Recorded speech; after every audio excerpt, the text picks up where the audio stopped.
Blockchain e contratos inteligentes.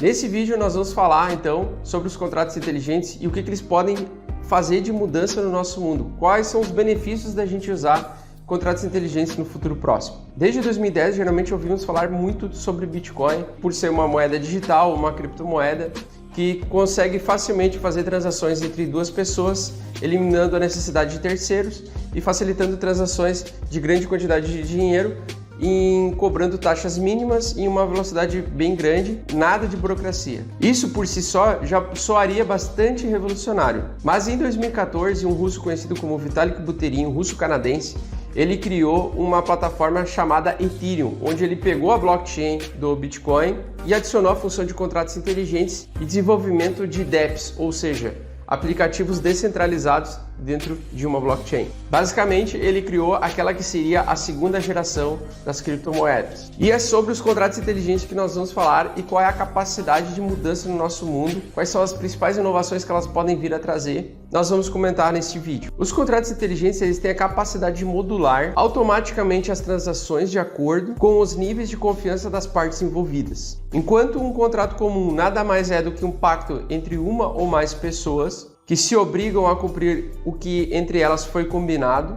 sob determinadas condições, geralmente são registrados de forma pública em um cartório, para ter uma jurisprudência em caso um dos lados não cumpra um acordo. Nos contratos inteligentes, eles basicamente são contratos digitalizados ou contratos digitais, adicionados dentro de uma blockchain, e essa blockchain com as pessoas participantes, ou seja, a comunidade daquela blockchain participante, atuando como um regulador daquele contrato. Ou seja, assim como o Bitcoin elimina a necessidade do intermediário como o banco, por exemplo, nos contratos inteligentes você poderia eliminar o fator necessidade de cartório, por exemplo. Sendo que uma compra rápida, uma compra de um apartamento, por exemplo, poderia ser feito com um clique de um botão em um site de imobiliária, por exemplo. Facilitaria bastante nossas vidas, não só pela não necessidade de deslocamento até um cartório, ainda mais por causa das filas que você pega geralmente para fazer registro de imóveis, e também a necessidade de você não precisar pagar uma taxa para cumprir este acordo. Outro exemplo muito simples que eu posso dar para vocês em relação à importância dos contratos inteligentes e o potencial da inovação, a gente vai pegar a história do Mercado Livre. Eu não sei se vocês lembram, mas eu no início do Mercado Livre tinha muito medo de tomar um golpe, por exemplo, comprar algum produto, comprar algum videogame e receber uma caixa de papelão com um tijolo lá dentro. Lá no início do Mercado Livre era muito comum a gente ver golpes de toda a natureza, tanto do lado dos compradores quanto do lado dos vendedores, acredite se quiser. Os compradores às vezes enviavam um comprovante de um agendamento de pagamento para o dia seguinte, enquanto o vendedor já enviava o produto, porém o comprador cancelava o agendamento, o vendedor não recebia o dinheiro e assim o comprador ficava com o produto e com o dinheiro. Da mesma forma acontecia também dos compradores, e era muito mais comum isso acontecer, do comprador comprar um produto e no momento que chegava o produto, chegava uma caixa com um tijolo lá dentro. Vários golpes eram recorrentes nessa plataforma no seu início. Então o Mercado Livre, para resolver esse tipo de situação, ele criou uma empresa do tipo Scroll, que oferece um intermediário de negociação, a princípio confiável. E esse intermediário ele fica na função de um árbitro da negociação. Neste caso, o Mercado Livre criou o Mercado Pago. Então, quando o comprador fazia uma compra através do Mercado Pago, ele envia o dinheiro diretamente para o Mercado Pago retém esse valor, até que ambas as partes cumpram com os acordos, tanto a pessoa que está pagando pelo produto, quanto a pessoa que está enviando o produto. Quando o vendedor envia o produto e chega no comprador, o comprador dá um sinal para o Mercado Pago libera o pagamento para o vendedor. O problema de utilizar esse intermediário do tipo Scroll é porque você sempre vai depender de uma empresa terceira que vai te cobrar taxas e vai te cobrar juros. E o pior, essa empresa, enquanto ela está com o seu dinheiro retido, ela pode simplesmente quebrar. Pode acontecer, por exemplo, dessa empresa falir enquanto ela está com o dinheiro retido de vários clientes, de várias pessoas. Além disso, você vai depender da parte burocrática. Caso você não receba o produto da outra parte, você vai ter que fazer um pedido de estorno do seu dinheiro. Só que esse dinheiro não vai cair no próximo dia rapidamente. Ele vai, depois de muita enrolação, levar talvez aí a mais de 30 dias úteis para você receber esse dinheiro. Então vamos imaginar que você precisa de um produto para ontem, aí você vai lá no Mercado Livre, compra esse produto e você não recebe ele no dia proposto. E aí você pede o estorno desse seu dinheiro, além de você ter que esperar todos os dias do envio da encomenda, você ainda teria que ficar se preocupando em solicitar o estorno do seu dinheiro e, pior, esperar um tempo muito grande para você receber o seu dinheiro para tentar novamente comprar esse mesmo produto em outra loja ou com outro vendedor. Então, automaticamente você vai depender do prazo estabelecido por esse terceiro. No nosso exemplo, então, o Mercado Pago, que pode demorar a devolver o seu dinheiro em alguns dias ou vários dias. Esse meio também tem uma grande desvantagem, que é você perder completamente a sua privacidade e a sua segurança se esse intermediário pegar os seus dados e vender os seus dados pessoais para outras empresas,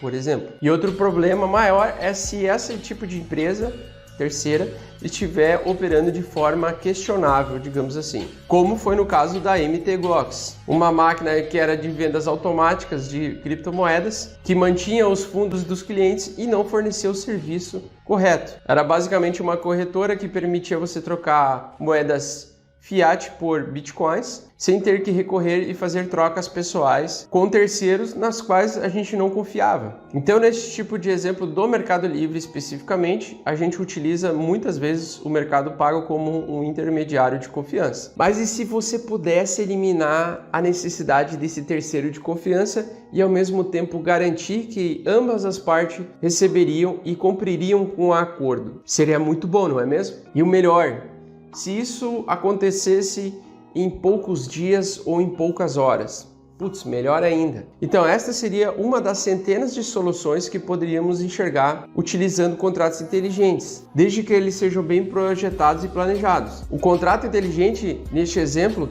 ele funcionaria muito mais como uma máquina de refrigerante, onde você vê os valores dos produtos naquela máquina, você coloca a quantidade de dinheiro na máquina necessária para fazer a compra do seu produto, escolheria o produto e o produto cairia para você. Mas assim como numa máquina de refrigerantes que poderia dar algum problema e trancar a latinha, mesmo que você escolheu e mesmo que tinha disponível, ela trancasse a latinha e você não recebesse o produto, teria que bater e chacoalhar ela para receber e talvez mesmo assim ficasse trancado, como já aconteceu comigo. No contrato inteligente, se você não faz um bom projeto de contrato inteligente, ou seja, se você não elimina todos os bugs possíveis, você também pode ter esse tipo de dor de cabeça. Então, é uma tecnologia muito interessante, que tem um potencial bem grande, mas se mal projetada, ela pode oferecer muita dor de cabeça para os usuários. Por isso que é uma tecnologia que tende ainda a necessidade de evolução. O interessante da utilização de contratos inteligentes de forma digital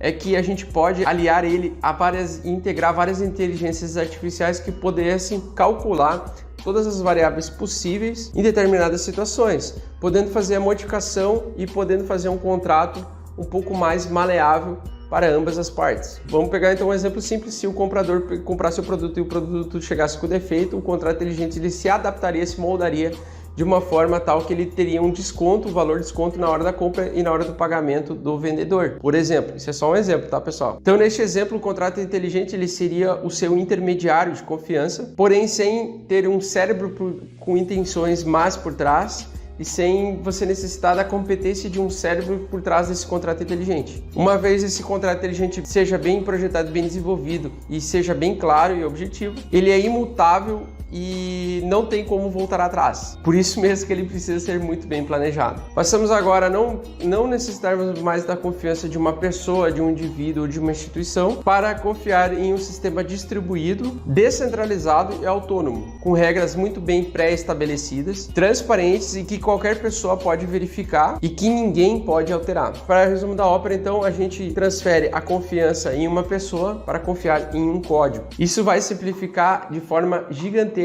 o número de processos e burocracias envolvidas em uma negociação. O contrato inteligente, então, ele é capaz de executar a validação do contrato e aplicar por si mesmo, de forma autônoma e automática, sem intermediários ou mediadores. Porém, assim como qualquer tecnologia, ela não é passível de falhas. E o principal risco da utilização de contratos inteligentes é que o contrato inteligente ele precisa ter uma programação perfeita, ou seja, Como ele é um contrato que ele tem um script de programação, onde ele vai respeitar exatamente o que foi prescrito pelo seu criador, o criador do contrato inteligente. Esse contrato inteligente ele terá que estar 100% livre de falhas. Esse é um dos maiores problemas dos contratos inteligentes, porque eles precisam da programação e da eficiência de um programador para fazer com que as ordens sejam de fato executadas da forma correta e na ordem correta.